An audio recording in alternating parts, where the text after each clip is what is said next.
어, 지금 교회는 놀라운 그 하나님의 은혜 손길 가운데 걷고 있습니다. 우리 교회 공동체가 지금 직면하고 있는 상황은 때로는 아프기도 하고 많이 어렵기도 하지만 이 상황이 그저 고통이 아니라 하나님께서 우리를 돌보시고 함께 하시는 시간인 줄 믿습니다. 어떤 상황에서도 두려워하지 마시고 강하고 담대하십시오. 강하고 담대하십시오. 상황이 좋아야 우리가 해결되어지는 것이 아니라 결국 우리가 하나님께서 우리를 구원하셔야 비로소 좋은 상황이 해결되는 줄 믿습니다. 어떤 상황에서도 두려워하지 마시고 하나님 안으로 들어오십시오. 그리고 하나님께서 두신 그 모든 것을 찾고 누리시기를 바랍니다. 찾고 누리시길 바랍니다. 광야가 사람을 망하는 것이 아니라 하나님이 없음이 사람을 망하게 합니다. 우리 이 땅에서 걸어가면서 닥쳐오는 다양한 상황이 우리를 망하게 하는 것이 아닙니다. 우리가 이 땅 상황으로 인해서 우리가 침몰되기 때문에 망하는 것입니다. 지금 우리에게 있어 가장 필요한 것은 우리의 상황이 얼마나 크고 우리가 얼마나 상황을 잘 해결해 가고 있느냐가 아닙니다. 이 상황 속에서도 우리가 여전히 주님을 찾고 우리가 주님 손안에 머물 수 있느냐입니다. 상황 때문에 상황을 두려워하고 상황에 사로잡혀 있으면 망하게 되어집니다. 망하게 됩니다. 어떤 상황일지라도 내가 그 상황 속에서 도리어 주님을 보고 주님을 찾게 되어지면 우리가 결국 승리하고 하나님 두신 큰 구원을 보게 될 줄 믿습니다. 우리 공동체가 지금 이 상황 속에서 도리어 하나님의 큰 구원을 경험하는 복되고 귀한 공동체가 되기를 바랍니다. 사랑하는 성도 여러분, 여러분은 우리가 살아가고 있는 세상과 땅은 어떤 곳이라고 여기십니까? 땅은 결코 안전지대가 아닙니다. 땅은 결코 안전지대가 아닙니다. 많은 사람들이 바다를 불안한 곳으로 여깁니다. 우리 형반에도 바다에 그 허벅지까지 들어간 적이 없습니다. 우리 형은 지금까지 내가 평생 무릎 이상 물속에 들어가 본 적이 없습니다. 항상 물을 두려워하고 무서워합니다. 왜냐하면 땅에서 보는 바다는 항상 나를 지켜주지 못하는 두렵고 무서운 곳이기 때문에 저는 바다를 좋아하고 물을 되게 좋아합니다. 오리발이 있고 내 눈을 보호할 수 있는 좋은 수경이 있거나 그리고 스노클이 있으면 실은 마음 같으면 하루 온종일 물에 떠 있을 수 있습니다. 실제로 그렇습니다. 중요한 것은 바다에 들어갔을 때 온몸에 힘을 뺄 수 있느냐의 문제입니다. 몸에 힘만 빼면 하루 온종일 물에 떠 있을 수 있습니다. 오리발만 있으면 어디든 다 갈 수 있습니다. 오리발만 있으면 수면 5m, 7m까지는 내려가서 땅을 짚을 수 있습니다.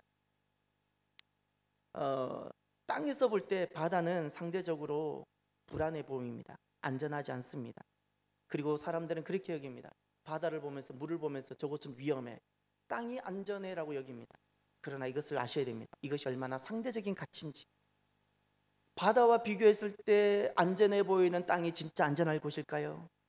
주님은 단 한 번도 우리가 딛고 있는 땅이 안전지대라고 말씀하신 적이 단 한 번도 없으십니다.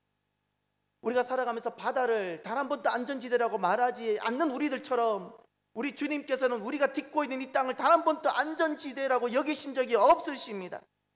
우리가 딛고 있는 이 땅을 안전지대라고 여기지 마십시오. 가정을 안전지대라고 여기지 마십시오. 절대 우리의 가정은 질병이나 사고, 집안의 유전과 폭력으로부터 가정은 보호받지 못하고 지켜지지 못합니다. 좀 괜찮아 보이는 건물, 내진 설계가 되어져 있다든지 등급을 받은 자동차이면 안전할 거라고 여기지 마십시오. 어떤 것도 나를 지켜내질 못합니다. 어떤 것도 지켜내질 못합니다. 땅에서 보는 바다가 몹시 불안한 곳인 것처럼 여러분, 하늘에서 땅을 보면 어떠할까요? 하늘에서 땅을 보면 이 땅은 몹시 불안한 곳입니다. 때가 되면 땅은 물처럼 풀어질 것이고 그리고 이 땅은 우리가 결국 떠날 곳입니다. 그래서 이 땅은 항상 우리가 종말을 구하고 살아야 됩니다. 종말을 구하고 사십시오. 그래서 이 땅은 안전지대가 아닙니다. 땅에서는 끊임없이 가정 안에서든 최등급 안전 그 별표를 받은 차량이든 어떤 곳이든 내진 설계가 잘 되어 있는 건물이든 어떤 곳이든 항상 불안한 상황들이 우리에게 닥쳐옵니다. 우리를 놀라게 할 수 있습니다. 그러나 두려워하지 마십시오. 원래 땅은 안전지대가 아닙니다. 안전지대가 아니라는 사실을 기억하십시오. 기억하십시오. 이 불안전한 지대인 땅에서 우리가 믿음으로 걷는 길은 무엇일까요?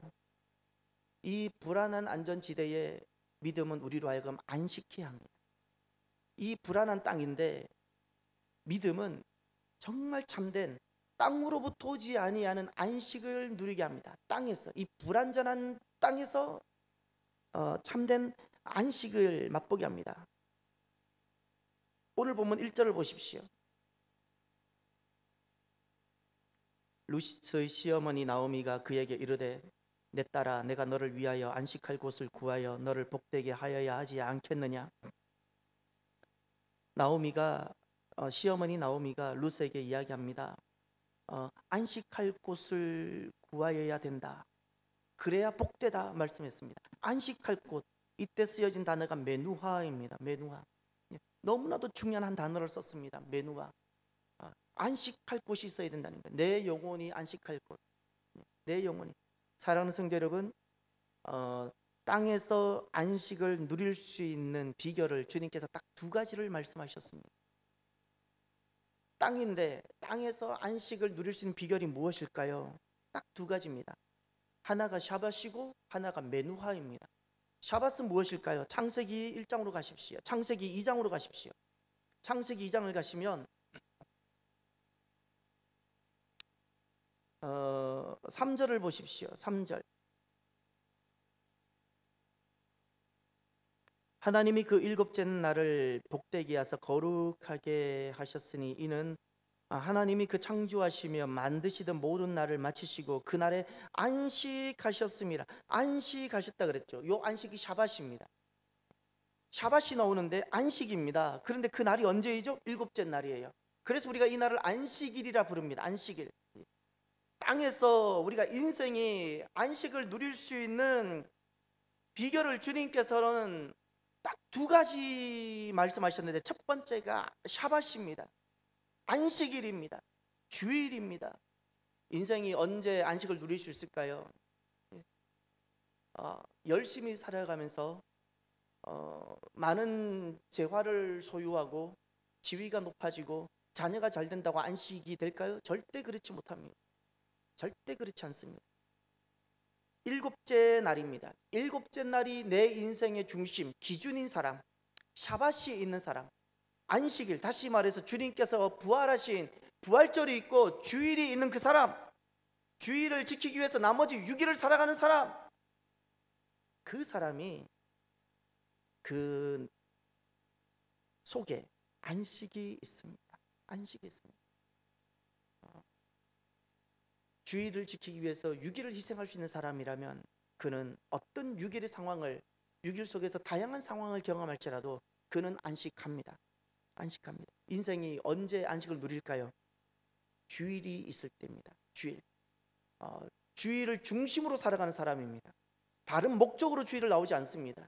내가 주일을 살기 위해서 인생을 살아가고 주일이 기준인 사람, 예배가 내 인생의 중심인 사람, 하나님을 경외하고 경배하기 위해서 살아가는 그 사람 또 똑같이 인생에서 다양한 상황을 경험하지만 그는 이 땅으로부터 어떤 것이 그를 불안하게 하지 못합니다. 또 하나 땅에서 안식을 누릴 수 있는 비결이 있는데 그것이 무엇일까요? 메누하입니다. 오늘 본문에도 쓰여진 이 단어가 메누하입니다. 메누하를 잘 설명하고 있는 것이 시편 23편입니다. 시편 23편을 가보십시오. 23편 여호와는 나의 목자시니 내게 부족함이 없으리로다. 그가 나를 푸른 풀밭에 누이시며 쉴 만한 물가로 인도하시는도다. 아멘. 여기서 쉴 만한 물가 할 때 쉴이 메누하입니다. 메누하입니다. 언제 안식을 누릴 수 있게 될까요? 그것은 주님을 목자로 삼을 때입니다. 주님을 목자로 삼게 되어지면 이 메누와 어떤 안식을 누리게 될까요? 부족함이 없는 결핍이 없는 그 안식을 누리게 되어지고 삶이 인도함을 받는, 삶을 인도함을 받는 그 안식을 누리게 되어집니다. 그래서 거기에 쉼이 있는 겁니다. 안식이 있는 겁니다. 주님을 내 인생의 주인으로 삼을 때 안식이 됩니다. 주님을 내 인생의 주인으로 삼는다는 것은 너무나도 많이 들었지만, 너무나도 식상하지만, 이렇게 살펴보면 실제로 주님을 진짜 주인으로 삼지 않는 경우가 너무 허다합니다. 두 가지가 반드시 있어야 돼요. 내가 진짜 주님을 주인으로 삼고 있는지, 주님을 목자여 주인으로 삼아야 안식, 메누화, 결핍이 없고 풍족함이 있으며, 내가 어디로 가야지 내가 쉴 수 있고 인도함을 받아야 되는지 알지 못하는 이 땅에서 인도함을 받게 되어지는데, 이 안식을 누리게 되어지는데, 어떤 삶이 내 인생 주님을 주인으로 삼고 있을까? 두 가지가 반드시 있어야 됩니다. 앞서지 않아야 됩니다. 주님보다 결코 앞서지 않아야 됩니다.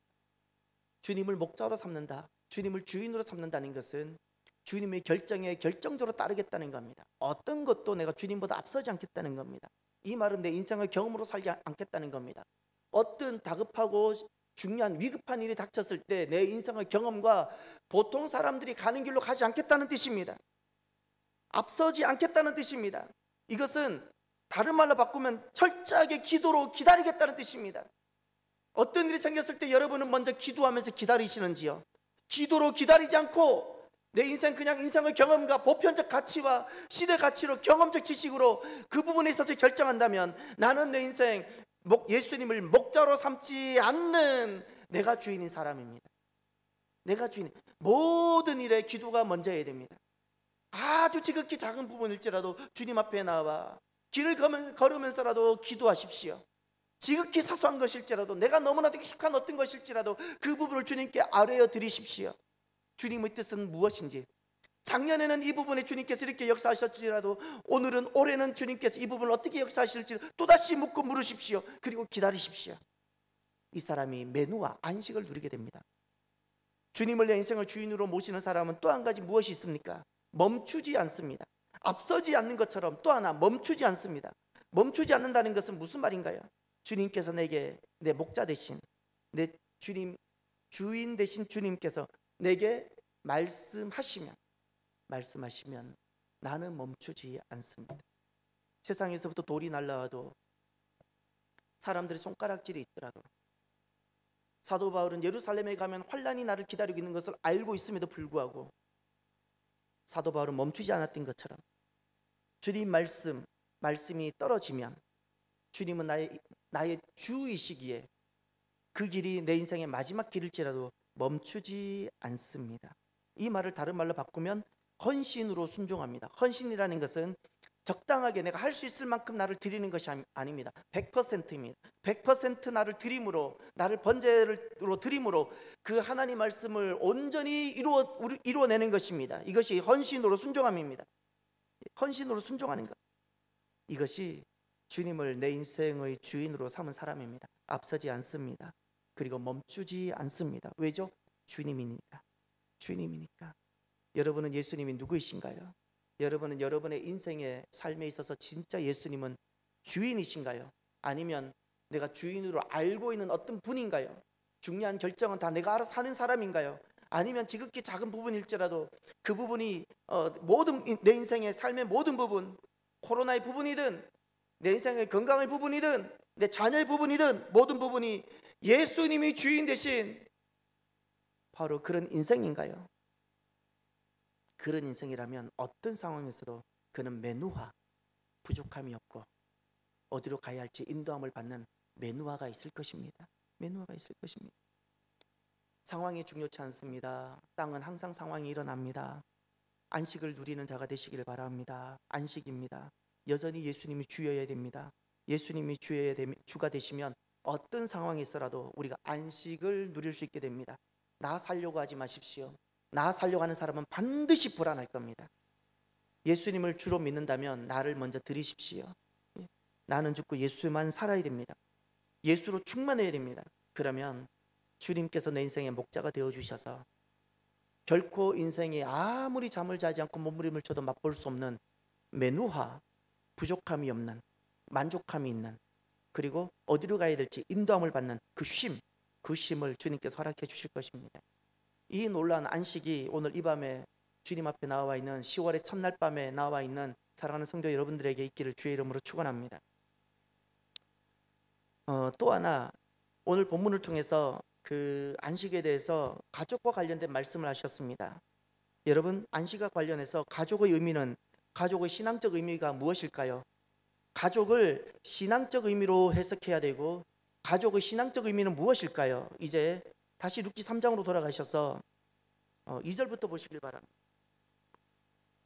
2절부터 4절까지 먼저 2절 한 절만 보겠습니다. 내가 함께하던 하녀들을 둔 보아스는 우리의 친족이 아니냐? 보라, 그가 오늘 밤에 타작마당에서 보리를 까불리라. 아멘. 아멘. 여기 보아스에 대해서 이야기를 합니다. 보아스는 우리의 친족이라는 겁니다. 다른 말로 바꾸면 가까운 가족이라는 말입니다. 가까운 가족. 왜 지금 이 보아스를 가까운 가족이라고 이야기하고 있을까요? 지금 이 보아스가 우리의 친족이라는 의미가 무엇인가 하니 9절을 보면 이 지금 보아스가 우리의 가까운 가족, 친족이라고 하는 의미를 9절에서 잘 설명하고 있습니다. 9절을 보십시오. 이르되 내가 누구냐 하니 대답하되 나는 당신의 여종 루시오니 당신의 옷자락을 펴 당신의 여종을 덮으소서. 이는 다 함께 당신이 기업을 물을 자가 됨이니이다 하니. 아멘. 기업을 물을 자라는 겁니다. 친족이라는 의미가 무엇일까요? 가족이라는 의미가 무엇일까요? 기업을 물을 자, 이것이 하나님께서 우리에게 주신 가족의 의미입니다. 가족은 그저 피를 나눈 사이가 아닙니다. 가족은 그저 밥을 먹는 사이가 아니라는 겁니다. 이것은 다 세상에서 이야기하는 사람들 가족입니다. 세상에서 말하는 가족학입니다. 그러나 이 가정을 지으신 분이 하나님이십니다. 하나님이 말씀하시는 가족은 무엇일까요? 기업을 물을 자라는 겁니다. 기업을 물을 자. 기업을 물을 자라는 것은 히브리어로 고엘이라는 뜻이고, 기업을 물은다 그랬을 때 그 기업이란 도대체 무엇일까?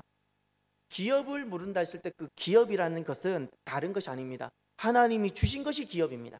하나님이 주시지 않는 것은 기업이 아닙니다. 하나님이 주신 것만 기업입니다.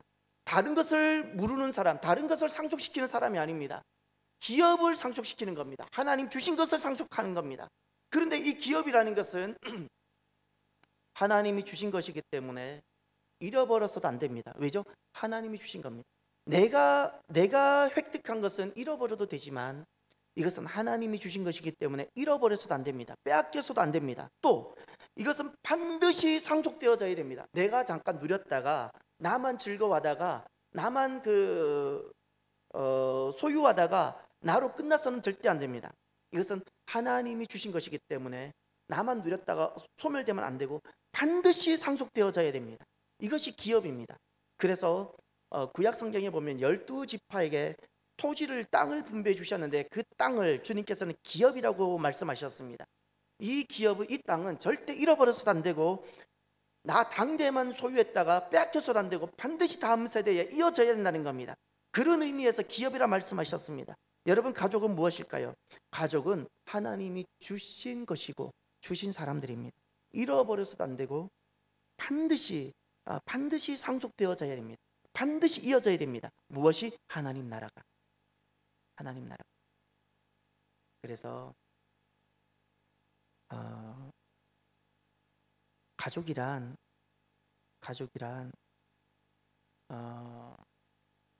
하나님 주신 사람이기에 내가 돈은 잃어버려도 땅은 잃어버려도 내 가족만큼은 잃어버리지 않으려고 하는 그 사람이 진짜 가족입니다.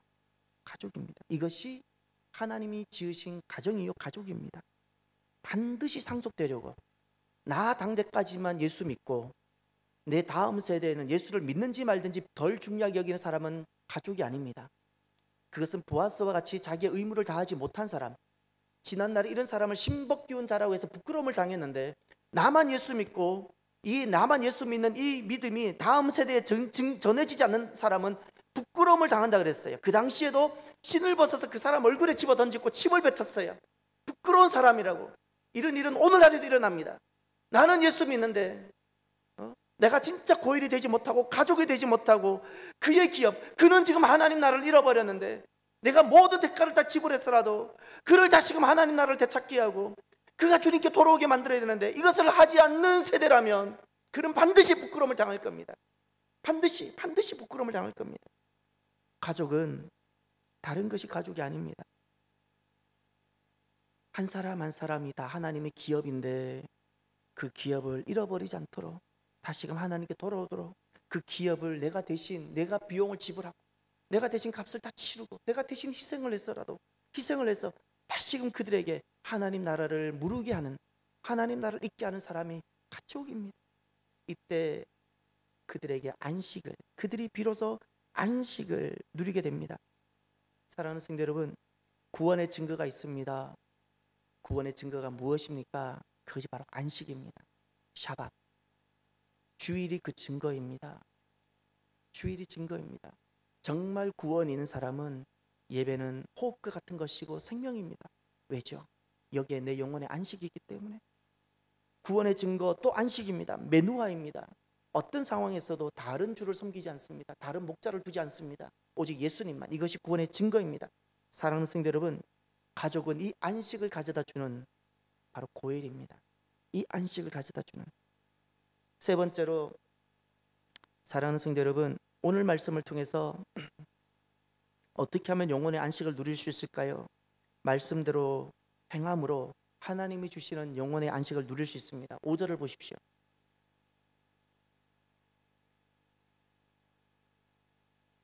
루시 시어머니에게 이르되 어머니의 말씀대로 내가 다 행하리이다 하니라. 아멘. 루시 지금까지는 나오미 시어머니가 이야기를 쭉 했습니다. 5절에 루스의 응답이 나옵니다. 근데 루스의 모습이 너무나도 아름답고 오늘 우리들의 모습이 되어져야 됩니다. 이것을 통해서 루스는 하나님이 두신 그 안식을 그가 누리고 경험하게 되어집니다. 그의 모습을 보십시오. 그의 모습을 관찰하십시오. 그리고 그의 모습이 바로 오늘날 10월의 첫날 밤 이 금요 성령 집회, 이 월상 예배에 참여하고 있는 바로 여러분들의 모습이 되기를 바라고 여러분의 믿음이 되기를 바랍니다. 그것이 무엇입니까? 어머니의 말씀대로 내가 다 행하리이다. 아멘. 인생은 부모의 말씀을 통해서 삶을 인도함을 받고 영혼은 하나님 말씀을 통해서 땅에서 인도함을 받게 되어집니다. 아멘입니까? 영혼은 반드시 하나님 말씀을 통해서 안식을 누리게 되어집니다. 하나님은 누구시죠? 부모에 비교해보면 부모도 자녀에게 좋은 걸 주려고 하시죠. 하나님은 우리에게 항상 좋은 것을 주시는 분입니다. 항상 좋은 것을 주시는 것을 믿는다면 우리에게 닥쳐오는 다양한 상황들이 하나님 손안에 있음을 믿으십시오. 그리고 이것이 때로는 고난으로 다가오고 때로는 이것을 어려움으로 다가오고 실패로 다가올지라도 하나님께서는 이것을 통해서 나에게 안식을 주시고 복을 주실 거라는 것을 믿고 나아가십시오. 그러면 내가 지금 닥치고 있는 상황이 광야일지라도 하나님은 항상 나에게 선한 것을 주신 것을 믿고 나아가면 결국 우리는 이 광야인데 광야 속에서 안식을 누리게 될 것입니다. 사랑하는 성도 여러분, 순종의 힘을 기르십시오. 왜 우리가 똑같은 인생인데 나는 안식을 누리지 못하고 항상 오만 가지 염려와 오만 가지 걱정과 오만 가지 근심을 다 가지고 불안지대로 살아갑니까? 왜 나는 안전지대를 누리질 못합니까? 순종의 힘을 기르지 못해서. 결정적인 순간에는 하나님의 말씀을 따르는 힘이 없어요.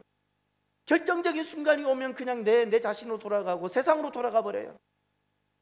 결정적인 순간에 내가 하나님 말씀을 그대로 내가 따라낼 수 있는 내게 그 힘이 있어야 되는데 이 순종의 힘이 부족한 겁니다.